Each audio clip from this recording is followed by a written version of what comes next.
Welcome to the Weather Watch this week. Just going to have just a very brief discussion at the beginning of a really interesting event that occurred earlier on this week off the southeast coast of the United States into the North Atlantic. That's the development of a cyclone just off the southeast coast. You can see the upper trough. We'll look at that on the dynamic tropopause in just a moment. But the deepening of this cyclone as it emerged right off the North Carolina coast, really intense. And they set the visible satellite imagery. They had a really nice sort of classic cyclone structure as it was deepening with with attended cold fronts, and just a really nice wall of sort of deep, intense cold cloud tops in the center of it, kind of reminiscent of a more interesting tropical cyclone type of event. But it wasn't, it was extra tropical. I found the frontal structures really interesting. The asymmetry makes it a more complicated problem, so it's really interesting. Yeah, so I haven't done a full analysis of it. Maybe we can look at that loop one more time, look at the pieces that came together to inspire to give us this big event. But there was a large area of gale force winds off the southeast coast of the United States, and I think it just missed New England in terms of clipping it with some significant rain and wind and snow. Maybe down East Maine down a little bit from this, but you can see this initial barclay, a leaf cloud emerging off the east coast. And then here's the center, and then it gets captured by this upper trough, and then that's when the real explosive deepening begins. But you'll see when we look at some of the surface maps, the initial baroclinic wave, just a classic baroclinic development. I think it's the closest thing to perhaps textbook, maybe with the exception of the asymmetries in the frontal structure. Now, if you want to comment more about what you mean. No, I was just joking with you about that. But I think one of the interesting things about this is if you were to take all of the tracks of cyclones that brush New England at this kind of intensity, this would probably be a far outlier. Because, Pete, can you go back a little bit? Watch where this upper trough, I think I was talking about this maybe in my class on Monday, right over the Four Corners area. There's an obvious counterclockwise rotation to all of that cloudiness that starts to develop there. Right. That's the upper trough. And that just kind of scoots across the southern plains as a not so well organized system. Well, here it comes. And then that's the thing that really spawns, as you pointed out, the cyclogenesis. That's a really odd track for the upper low for one of these developments. And I think it's really two separate pieces. If you go back again, Pete, not only back to the beginning point, but we can let this emerge. There is some initial feature that comes across Mexico into the southeast United States. This, what would be the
cyclone at the surface? I'll drag you a little bit. Okay. Thanks. So look at the surface first, then we'll look at upper levels, and maybe we can begin to piece some of these pieces together. So this is 12Z on the 1st of April. And just to give you a hint at where some of maybe the potential players are, this is not looking at 500 millibars, this is looking at the 1,500 millibar thickness map. You can see certainly a thermal trough out over the central part of the United States, the southern plains. That's the upper trough that we can see with that spin in. It's associated with that spin that we saw in the southwestern United States just a few days earlier. But here is this, the end of this baroclinic zone, this Draper plus Florida. You can see already a lot of precipitation as something sort of beginning to gestate in this area just to the southeast of Jacksonville in the Bahamas with a surface trough that's pretty evident there. There's a prominent northeast wind there. And just watch as we step ahead in this. This is every 6 hours or so. And pressures are relatively high, 1,018 to 1,020 hectopascals just off the Florida coast. Again, we'll use this as a proxy for where the upper trough is. Pressures are already beginning to sort of fall in a much broader area right now. Again, still southeast of Jacksonville, below 1,018 hectopascals. Go ahead, another click. Okay. And it's really at this point, this is at 12Z on the second. You can see pressures have significantly fallen. That broad area that was at sub 1,018 has now consolidated very quickly to southeast of the Carolina coast down to 1,013 hectopascals. So really, northward shift as the upper trough has finally sort of begun to connect with this. It's the most concave point on the East Coast right there. Yeah, so that's a favorable region for ascent. If you have relatively cold air that's been ejected off the continent earlier, this gives you a region of sort of localized diabatic heating, and that's going to help serve as a focus for the generation of vorticity through diabatic processes. So that's kind of a favorable region for genesis when you have these upper troughs that are coming by. So that's 1,013. We can go ahead with a few more clicks on this. Down to 1,005, and that's just in 6. This is the forecast, but just in 6 hours of the forecast. So we're going 8 millibars in 6 hours. It's certainly in the bomb territory as this begins to deepen. Something else that's interesting, just south of Nova Scotia, we're at 1,036, and just prior to this, it was about 1,030. So the anticyclogenesis is revved up too. I wonder if it's partly the cloud hit. Right, the diabatic heating with cloud hits. Yeah, this is just a beautiful storm, I think, in a lot of the elements of its development. I haven't looked much at that yet, but so you can see this cycling down to 1,005. We can go a little bit further ahead. Well, we're down to 1,000, another, almost a millibar hour, pretty much. And it just continues and just deepens. You can see the heavy precipitation forecast. Again, tropical tidbits uses this enhanced contour interval, which makes it look more fierce than it truly is. But it's still a pretty fierce storm. If you're out in the ship out here, you're not having a good time at all with this.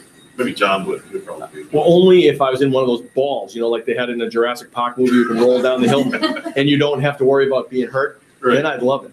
Well, if you didn't worry about being hurt, gyro ball. Love to be in this. We'd all be having a ball in the ball. So there it is, that 987. A really beautiful storm as it got going. And again, this is, I think, worthy of some case studies, I think. No doubt. It might be one that we sort of investigate in the project to, waiting final word from NSF on. Let's take a look. If we go down to the other maps that they have, upper dynamics, we'll go to the triple plus map. So we'll look at TBU, that's pressure. Yeah, theta there is pressure. Yep, just pressure, that's fine.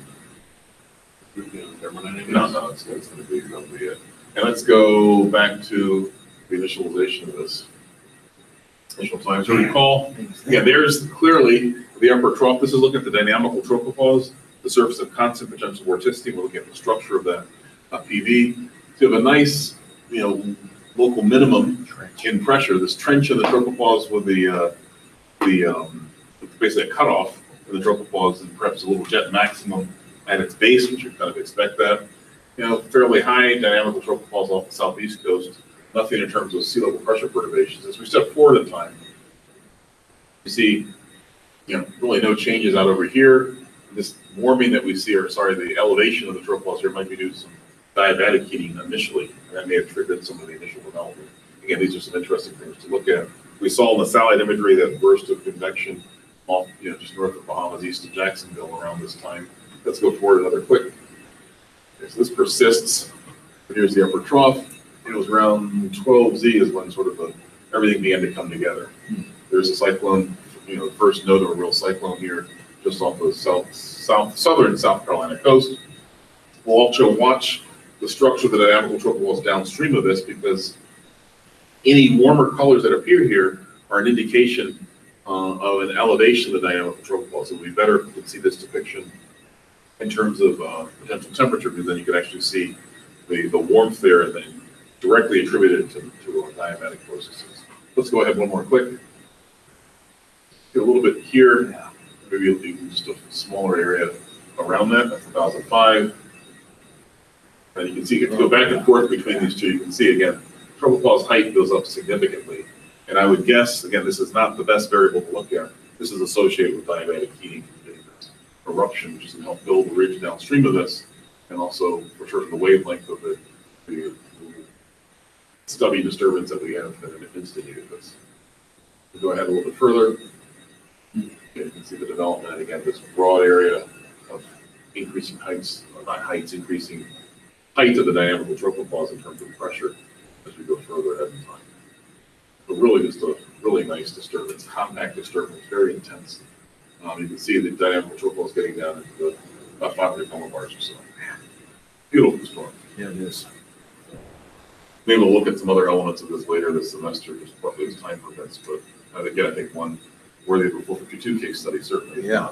And then there's another trench lurking to the northwest of that development at the end of the time period that I don't know if it has any ability to energize this thing. Yeah, that's a really intense upper trough. I wonder if it furthers the development. It goes into that region. Yeah. It may have actually helped to give it another kick in terms of additional development beyond. But unfortunately, it's outside of the domain of the map that we're looking at. In any case, just wanted to point out an interesting weather event that occurred earlier this week. And I'll turn over to John to look at some of the current weather, and then we'll finish off with a look at our snowy forecast for next week. Yeah, thanks very much. Yeah, that's a really fascinating storm. I think it was on Monday, or it had to be Monday because I was away the other day, or no, Wednesday. I was looking at the visible satellite image in the close-up. One of the GOES 16, the mesoscale ones was that storm right off the Atlantic coast, right off the Atlantic coast of New England. It was really gorgeous. I'd like to go back and grab that data, or we may still have it and generate some 1-minute loops from that. Yeah, that'd be nice. So I don't know if we're so far gone 4 days downstream of that particular event, but I think there's been a series of cyclones that have kind of ended their lives here in the southern part of the Labrador Sea. And we just had some evidence there in the prior piece on the 2nd or 3rd of April of a really deep tropopause trench over northern New England while the storm was making its way into maritime Canada, and fairly separate from that. So I wonder if that wasn't able to deliver a second punch of cyclogenesis over this portion of the North Atlantic. And maybe that's why we still have something that looks fairly impressive as a circulation at that point right now. So anyway, this has been an active, really 6 weeks or so in the North Atlantic, especially the mouth of the Labrador Sea. So that's good. I suppose it's a climatological necessity to keep the high latitude ocean convection going as the winter starts to wane. So that helps to drive the thermohaline circulation.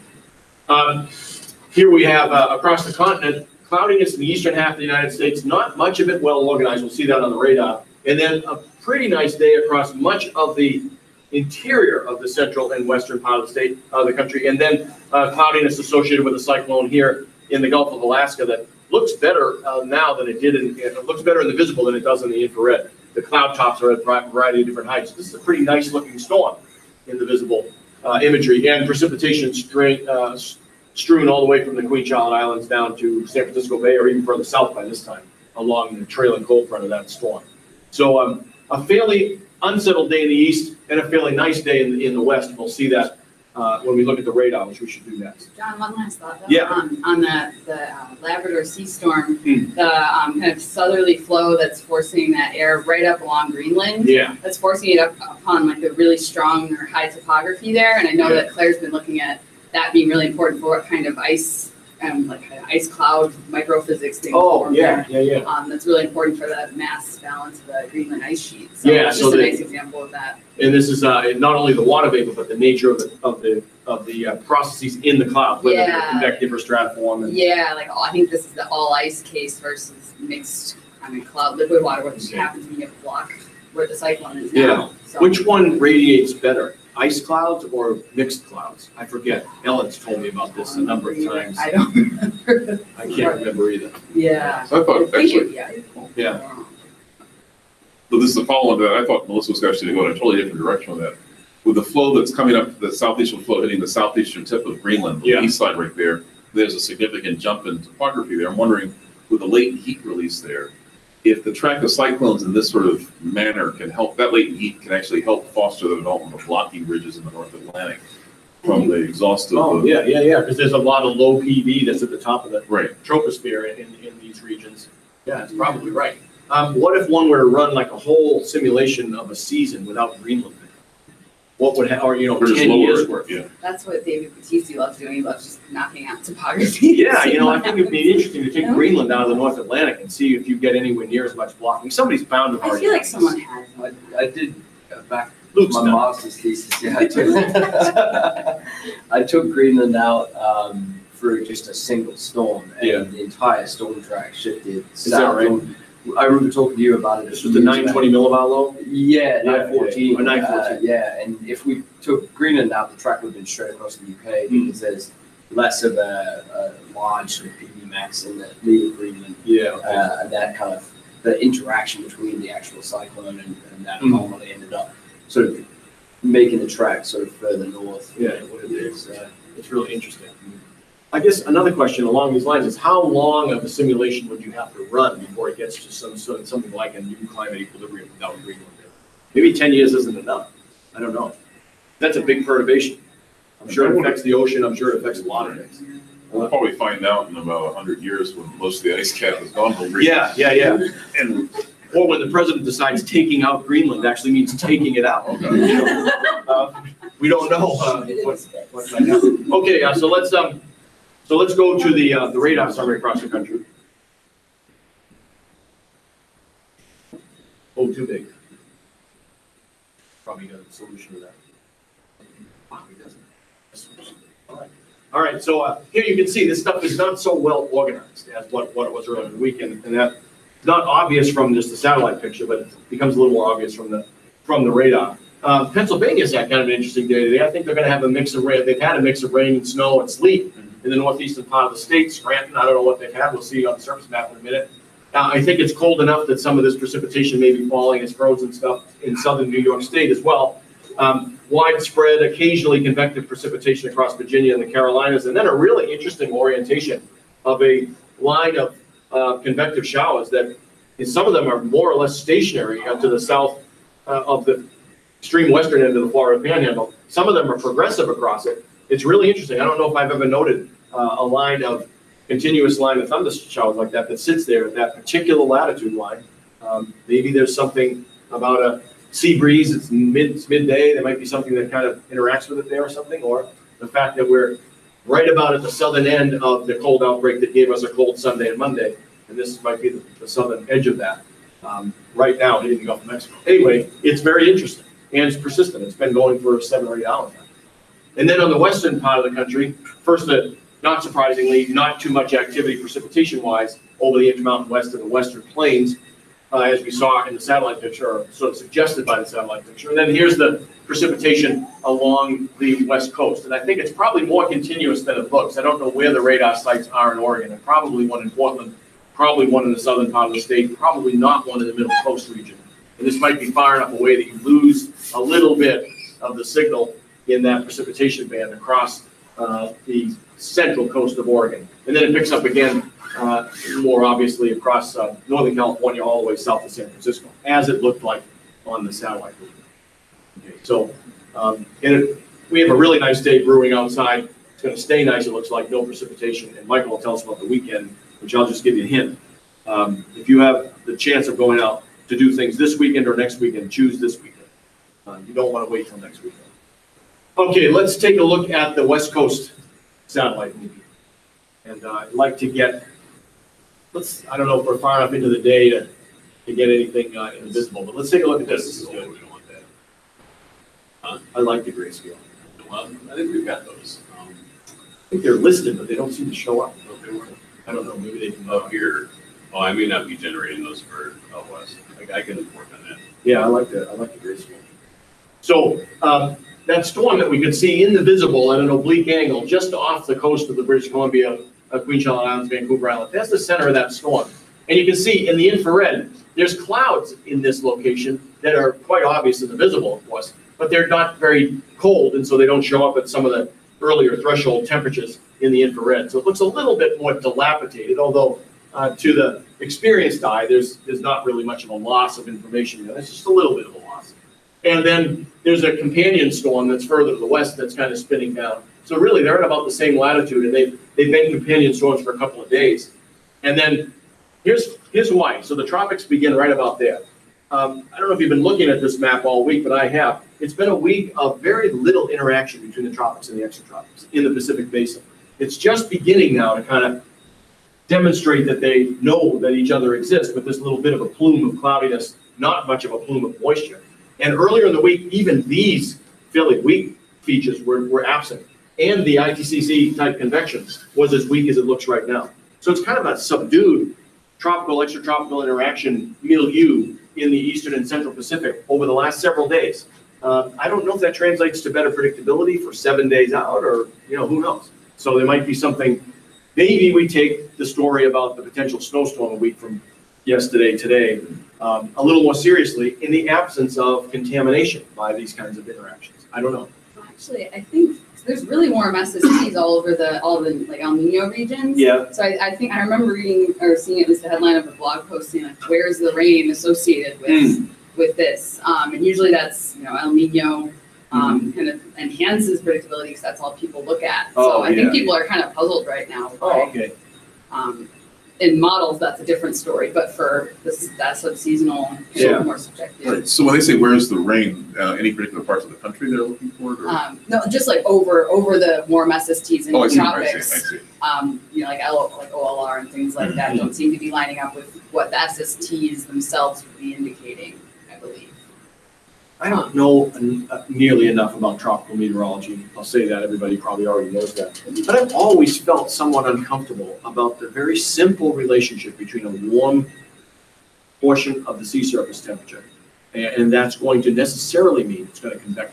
Always been disturbed by that. It seems too simple to me. And maybe there's examples where it is too simple. But generally it is that simple, it seems like. I don't know. Yeah, so I didn't know that. That's really interesting. But all week long, ITCC has been completely shut off in the eastern and central Pacific, or largely so. Okay, let's take a look at some of our upper level charts. I think there's still some cold air lurking to our north, which is really interesting. We need to take a look at that. So of course we go to the super peaks. We don't bother with anything else. I don't know if anyone around the country does, but if they do, they're foolish. Here's the upper trough at the mouth of the Labrador Sea, and look at the baroclinicity associated with the structures that Michael just showed us with that old storm. This is at 500 millibars. This is minus 30, minus 35, minus 40. Isn't it?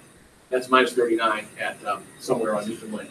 So that's a really sharp upper baroclinic zone at 500 millibars, and this is a residual of what we had earlier in the week. I think it was even stronger before.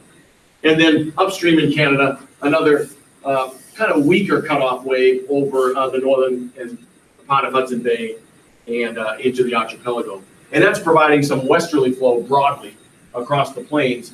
The terrain is right here, and so there's not really strong westerly flow off the terrain.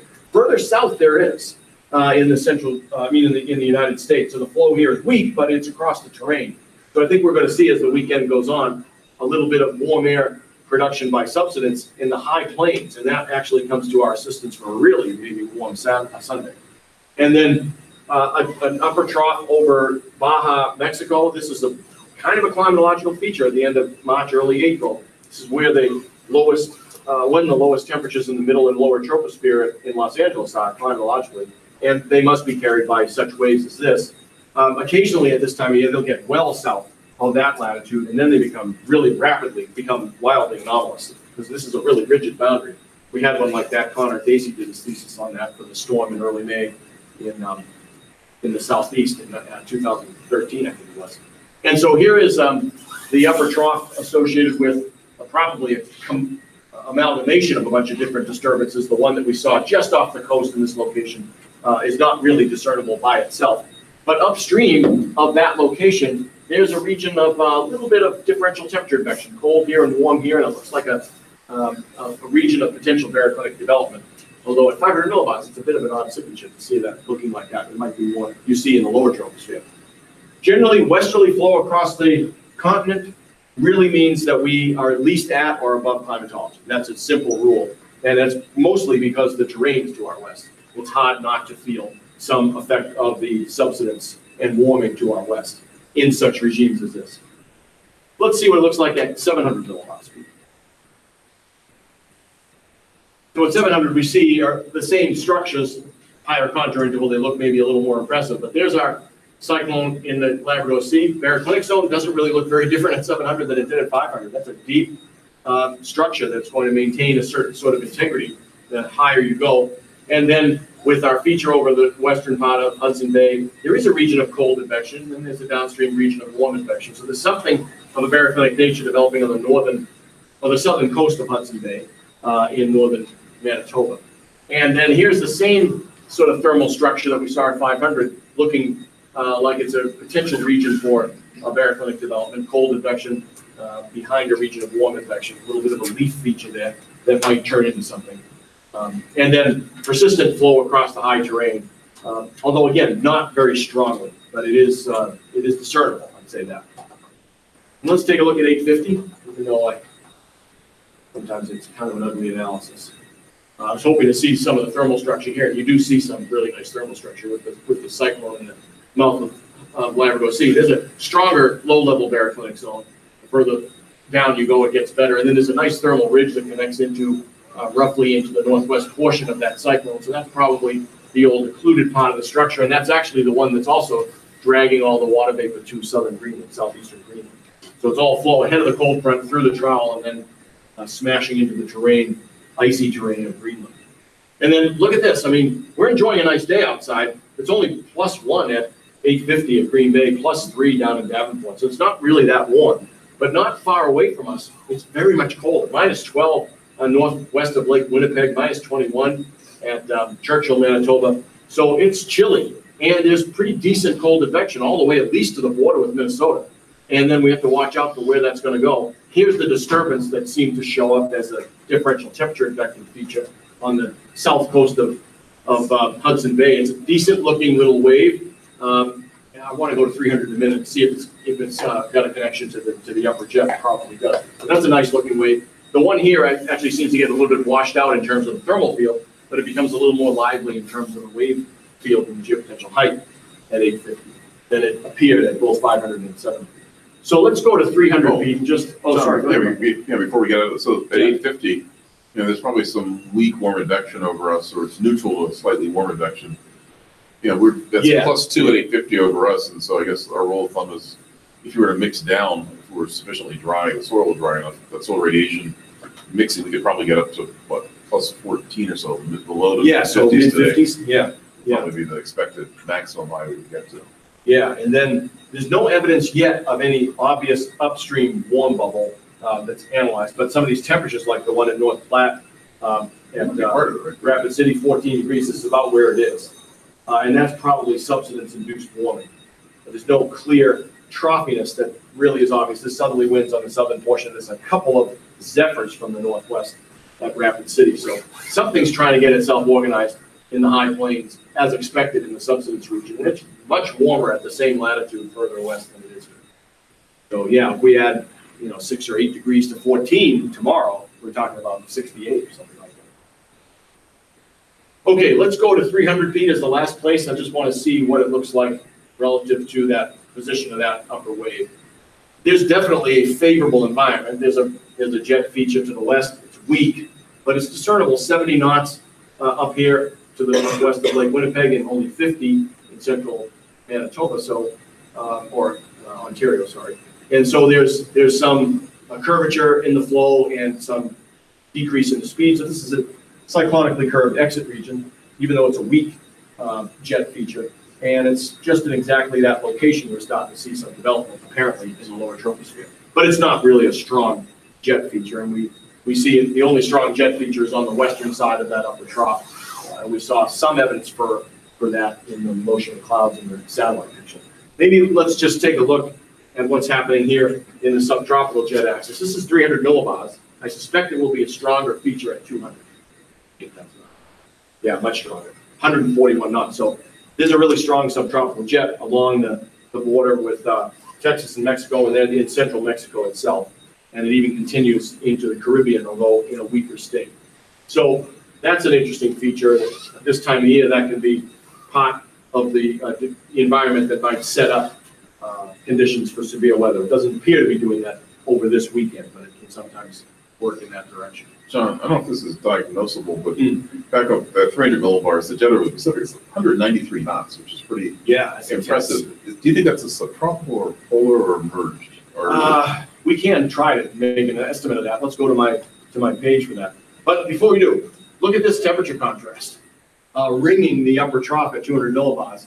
So it's warmest in the middle, and then it gets really cold on the periphery. So this is the lower stratosphere, and then this is the upper troposphere. Look at that temperature contrast across the jet, though. Really interesting. A lot of vertical shear working to slow the jet down to a crawl by the time you get up there. Yeah, so let's take a look at my jet page. This is 12Z, so we should have that in by now.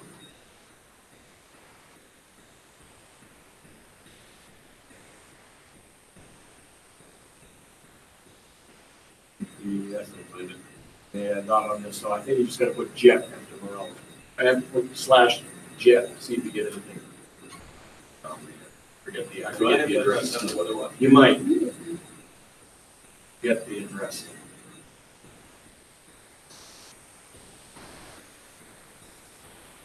Yeah, there it is. Great. Okay, so 12Z, yeah, this should probably give us a picture of this. I don't know which one you picked. Let's take a look at. Here are the 1, 2, and 3 PV isotels in the 340 to 355 Kelvin layer in yellow, and the 315 to 330 Kelvin layer in, which is the polar jet layer, in blue. And so in this location, when we had that intense jet, they're just about sitting on top of each other, but not quite. So let's see if there's look at this. That's where the subtropical jet was strong over Mexico, strong gradient, and so on. So it's really a nice relationship. Let's see what it looks like in superposition and see if there's anything indicated.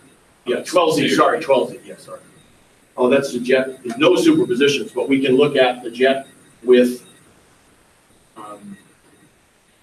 this one here will be the, I'm sorry, I keep giving the wrong level. It's okay. These are polar jet identifications. So there's a polar jet in that location for sure along that PV gradient. And then let's do the one with subtropical jet. I think there's one on here that has both, but I don't think I'm right. There's the subtropical jet in the same region. So they're not vertically superposed, but they're right next to each other. So this would be a place where over a very short distance, the tropopause slope is really substantial, but not just one feature. Yes, there isn't that. I thought there was. Let's see. Look at this whole thing again. Oh yeah, this is both jets. Sorry. So there's the isotax, and now we have the polar jet IDs and the subtropical jet IDs right next to each other in that location. Not exactly superposed. We don't have any superpositions at this time. And then there's the subtropical jet feature we just saw. is this the 1 degree data, 2.5? Yeah, 1 degree data. That's the 1 degree. I'm interested to compare it. Wonder if it's, 1 degree is about, 100 kilometers or so. Yeah. But I guess that's greater, that's difference between the red dots and the red circles and white ones are probably greater than Probably more than a grid point. There are times, though, where that high resolution really does maybe influence the decisions that are made, or the characterizations that are made by this. We wondered about that for a long time. But you don't want to cheat and go to 5 degree resolution. Right. You can't do that in meteorology.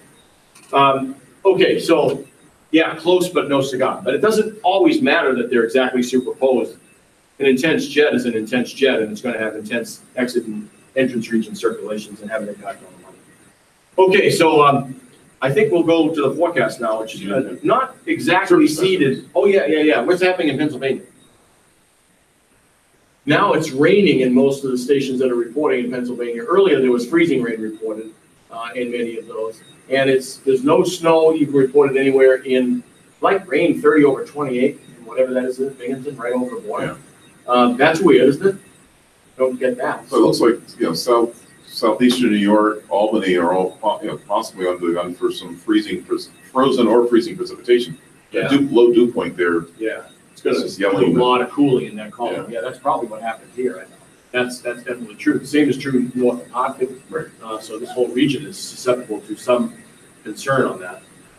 Down over the Carolinas, we saw it was raining, not heavily anywhere, light rain everywhere that's reported anyway. Temperatures in the high 50s to low 60s. And sadly, Columbia did not get over an inch of liquid precipitation. Oh, yeah, let's do that. And then no one's reporting a thunder shower along oh, yeah, sorry, New Orleans is. They might just throw that up regularly. It's a thunderstorm without rain. Yeah, thunderstorm without rain. And then light rain. That's what that symbol means. It is? Yeah. Yeah, so it's just thundering somewhere at what, how many miles away? Do they have, is there a threshold? Oh, I don't know I don't about think that. there is. Okay, so thanks, Pete. And Michael, looking forward to hearing how much snow we're gonna get. Less than a foot, I say. I don't know about that. You don't either. You're not sure about that. I'm confident. Maybe confident and wrong, but confident. Let's first just go to the home part of this to see what watches in the morning, maybe for freezing Ooh, precipitation. So I guess key thing here, this is, I guess, a winter weather advisory is the big there. So not even southeastern New York State or even the Albany area is, at least this time, the Weather Service hasn't issued anything special for those folks. A lot of flooding. Yeah, boy. All green here is flooding. All Mississippi as we begin to melt. And southeastern Colorado, there's very dry and windy, I guess, the potential for some fire. Dense fog on the northern half of North Dakota and then flooding in the southern the southeastern third. Wow. It was just a current picture of some of the hazards that are going on. The Weather Service has identified. I'm going to do things a little bit backwards. It's always fun to do that. Look at CPC, so the longer range forecast. Unfortunately, after being warm for a little bit, it looks like the most likely, the probability is that we're going to be below normal. And I don't know the normal numbers for us right now. I guess it's probably mid-40s maybe. For highs. Yeah, maybe even up to 50. I don't know. I would guess not lower than mid-40s. So you can check that out. But for the next 6 to 10 days, if we go beyond that, if we go back to 8 to 14 days, unfortunately, a persistence in the chilliness for us. So that's not good. And the other thing that's of interest is in the precipitation. So this is the probability of precipitation for 6 to 10 days, and a broad swath of the country, at least from this is the Weather Service's or Climate Prediction Center's interpretation of all the data that they have available. The broad area where it's going to be wetter than normal. And I think one of the interesting things the probability of precipitation is relatively high. These are areas that probably can't stand to get much more rainfall. So I guess the western United States, probably they're okay, but parts of Nebraska and Iowa have already been wet, and I think that's going to be a big concern. And then everything downstream of that, the Missouri and Mississippi rivers, are probably already getting with flooding already occurring there. This is only going to accentuate it. But high probability of precipitation, this map does not say how much. So next, let's go to the model data. We're going to first go to the CFS. Get this out of the way initially, talking about the longer CFS for the and we'll go to total accumulated precipitation. So this is going to give us the total accumulated precipitation for the entire length of this run. Now, I know, first thing people are saying, Michael, this is a whole month's forecast, right? 768 hours. 768 hours. But just look at this. I mean, this shows the forecasted accumulated precipitation over this period ending the 7th of May. Yes, it's far out, but a couple things to note. I mean, we're looking at, bring the cursor here, over about 14 and 16 inches of rain in this region. You go over parts of Nebraska and Iowa, maybe that's not too bad. And frankly, what you really want to look at is what is the climate for these areas before you get too upset. But I'm pretty sure Arkansas doesn't get 14 inches of rain typically in the month of April. Probably not. Right? So 17, 18 inches of rain. Let's just go back a little bit, go to, say, the 720-hour forecast, and let's just look at some earlier forecasts for the same part of the country. Let's go down to maybe Wednesday's forecast model initialized on Wednesday. I've been looking at this since last weekend, and I do like to look at these far out forecasts. And there's been a signal, at least in the model forecast, the dynamical forecast, for heavy precipitation across the southern plains in the southeast United States, a second band across the central plains into the upper Midwest. That I think is a little bit curious and sort of, again, it's going to be a problem for places that have already had significant rainfall and snow melt already. And then finally, it's also interesting to look at the west coast of the United States. I would think by this time of the year, they should be transitioning to a much drier state, but we're seeing a persistence in rainfall even in California. That was about 3 or 4 weeks ago. California moved out of, for the first time in a decade, that not a single location in California is in a drought situation or below normal, so they're out of that. Problem now is they got significant snows several months ago in the mountains, right? They're getting Mammoth, California, those areas in the Lake Tahoe and northern parts of the state. significant amounts of snow, great, atmospheric rivers that were producing feet of snow. This precipitation that's coming in, I don't think is going to be necessarily as cold. It's going to be rainier, and they're going to perhaps begin some snow melt and loss of that snowpack they have with more precipitation. So that's just another thing to, I guess, to be concerned with for parts of the western United States. Anyway, so that's the long range outlook. Let's go back to sort of closer to home with the GFS, and let's go to also go to 384 one more time just to bring it up. And that's just for the next 15 days or so, the total accumulated precipitation. Again, there's a signal there, and just something that I think is worth watching over the next couple of weeks to see how the month evolves, because that could be very wet. You could be hearing stories of flooding in different parts of the country, with the Central Plains, the Northern Plains, Central Plains, and the Southern Plains perhaps getting off to the wet. All right, so let's look at a precipitation rate map, and we'll go to 6 hours in the forecast. Rainouts too. There might be displacement of pennant races at the end of the season. If you get a lot of games canceled in St. Louis and Chicago, boy, it's going to be interesting. Pittsburgh too, for that matter. And also, let's update this to 12. That's right. This is kind of the current map, and so this is showing that area of precipitation. We're looking at it earlier as it's the model forecast for the precipitation, most likely precipitation type is freezing rain, maybe a little bit of snow surrounding that as it moves out of Pennsylvania into southeastern New York State. We can see also on this map, again, very stronger warm advection that's forecast to start it up in the High Plains later this afternoon. We're kind of in a really weak, nearly neutral geostrophic temperature advection pattern, maybe slightly warm at this point. As we step forward to 12 hours in the forecast this evening, warm advection slowly spreading toward us, the geostrophic warm advection. But this hasn't changed too much over us. But good deal of baroclinicity to our north. You can see some precipitation maybe along the developing baroclinic zone just to our north. That's where John was noting the cold advection, colder temperatures and some weak cold advection that was in southern Canada. Maybe the leading edge because all the way to the northern part of Minnesota, North Dakota, getting paranogenesis occurring along that boundary. All right, let's go to 24 hours tomorrow morning. By tomorrow morning, we saw this broad trough that's in the lee of the Rocky Mountains, and we're definitely in geostrophic warm advection, southerly flow over us. I guess at the surface will be more on the east-southeast. Some rain that's going to be occurring over southern Minnesota, but looks like a dry start to the weekend. And we can go through this pretty quickly. There's not a lot of exciting. Let's go for 36 hours tomorrow evening. Let's look at 850 millibar temperatures and see how well that rule will work for us. You can do it there too. So the idea is that during the course of the day, ground heats up, it's absorbing solar radiation, you get mixing occurring, and then you can translate that mixing and this mix over a deep layer of the atmosphere, maybe up to 850 millibars if you're fortunate enough to get mixed that deeply. And so there's Madison here. What's the temperature that they're forecasting here? And if you were to add about 12 to that, 70 degrees. that gets us close to 70 degrees. If this is assuming all that radiation is going into heating the ground, not evaporating water or ground still kind of moist after all the snow that we've had. Let's see what the surface temperature is by late on the day on Saturday. So this is saying 36. Let's go back to the 3 hours earlier, so it's going to be more mid-afternoon. So 66. So not bad. I guess as a first cut. And again, it depends on how much sun do we get? Do we get full sun? Again, if the ground were drier, we would probably easily get into the upper 60s and low 70s. So potential to get at least mid-60s this weekend is pretty solid. Pretty good for tomorrow. Let's go back to the surface map and we'll go to 48 hours Sunday morning.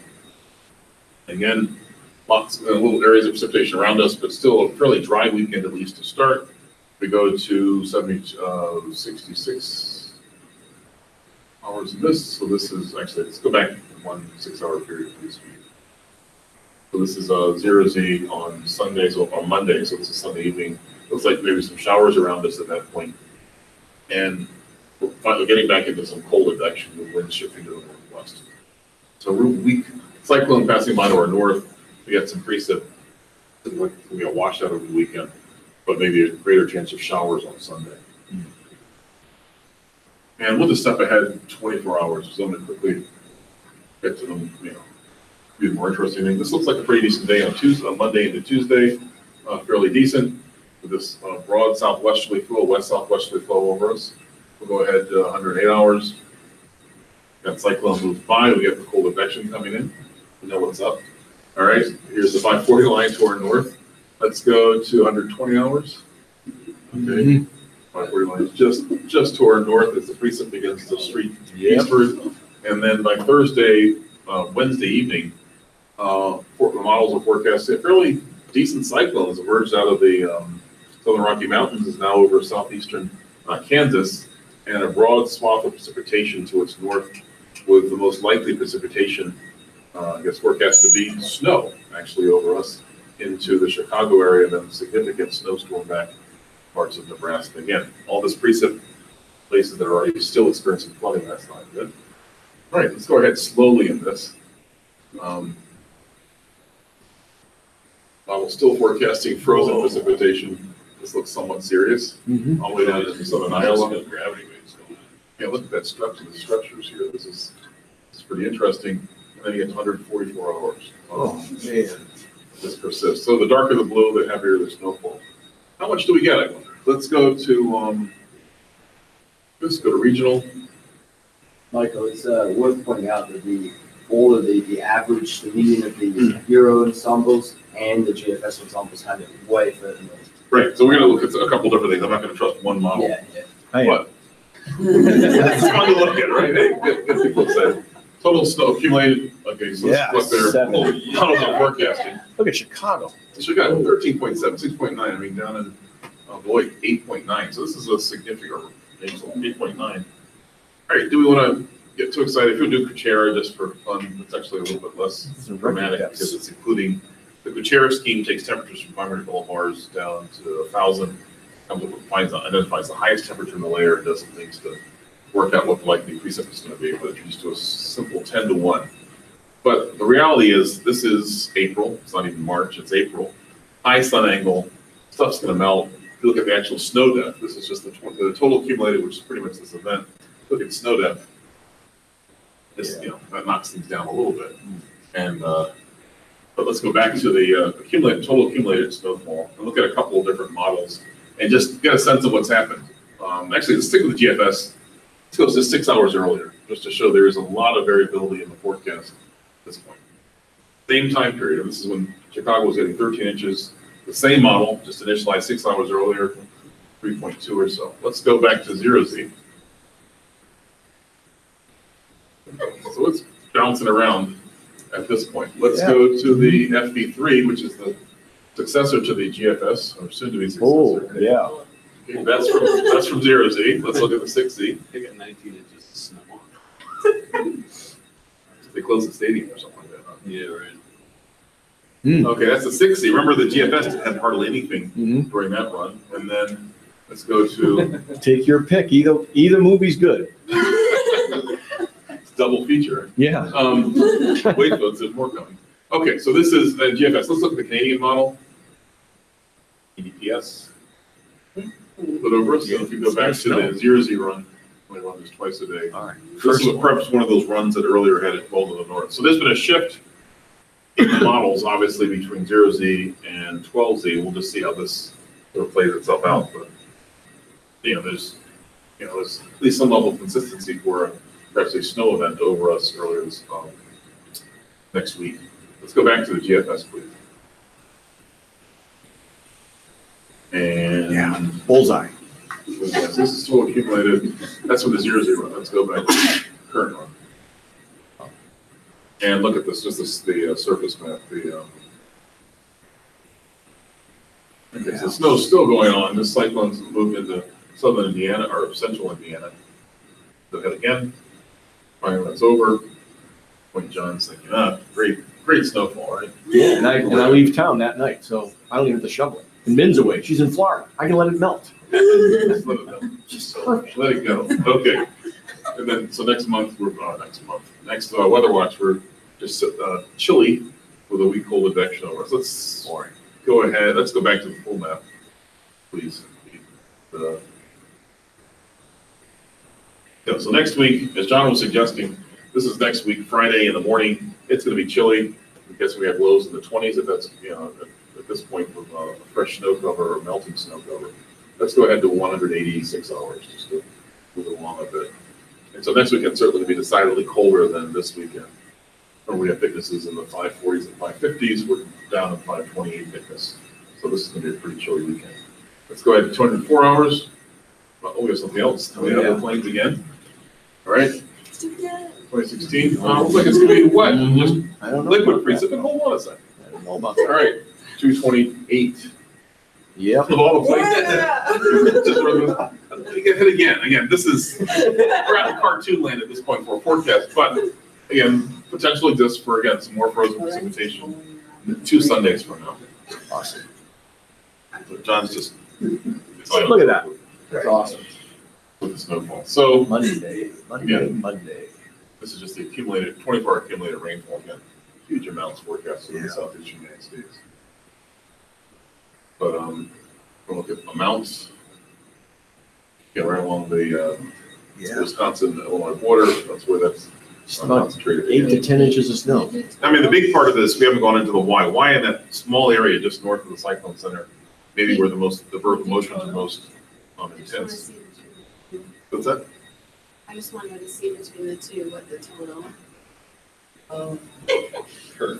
Reasons not to look at this. Right? Well, there Oh, are. I mean, hold on. I think we're getting a little carried away. That's not what we want to look at, right? Right, that can be redacted. That's the prior snowfall plus the additional snow. Right. Yeah, It's not- I know, that's what I wanted to see. Okay. But it's total accumulated snowfall. As you pointed out earlier, it won't be total on the ground. Right. Not even close.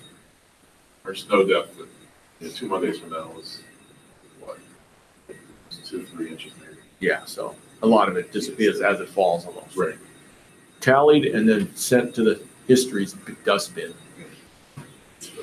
Okay, so the key things coming up this weekend, tomorrow should be just a nice day. If we run from the northern part of the state, it might be wet, and south of us wet, but dry here, mild, mid-60s at least. Sunday is probably gonna be perhaps a few showers, but I don't think it's gonna be a washout. Maybe slightly cooler just because of more clouds and some light precipitation. Going to be to get colder on Monday, and then slowly and maybe recover on Monday a little bit with some sun, and then gradually colder Tuesday, Wednesday, our next snow event perhaps Thursday. If we did get 17 inches though of accumulated snow over that time, I think that would push us over 70 for the year. And that's only happened a couple of times. Yeah, so we'd be like 71. And I think the record before that year of 101 inches was 76. So, And what was if you the get into the record for 70s. April, too, right?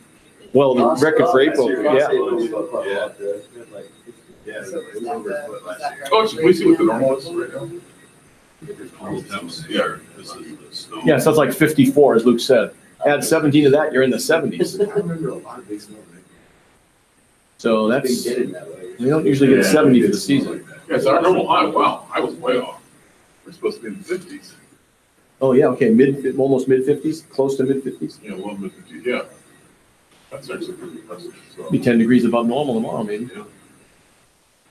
And one last comment. So the Sunday in between the snow events is Right. when the Game of Thrones final season finale starts. So winter is coming.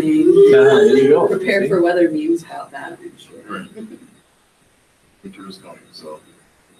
When's Yeah, the next last time winter is- we've been at 70 degrees? I feel like we never. Last time Uh, 70? There's, I know a site you Oh, can find that right. quickly, I don't Don't know. we have last year's in? It should be, there we go. Oh. Yeah, October. late September. Okay. I would never have guessed that. I know. I think we may be, I don't know what the longest streak between 70 degrees was, but I don't think we're gonna probably get there, but Then we gotta be close. you can, I'll send you this website. It's a great website Scott Lindstrom sent me. You can actually ask it to do those things for you and it tells you. It's really great.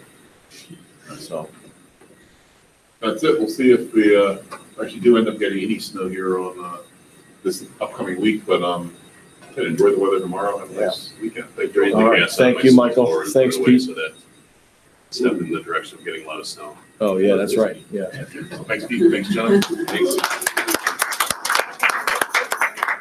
Maybe time for provision.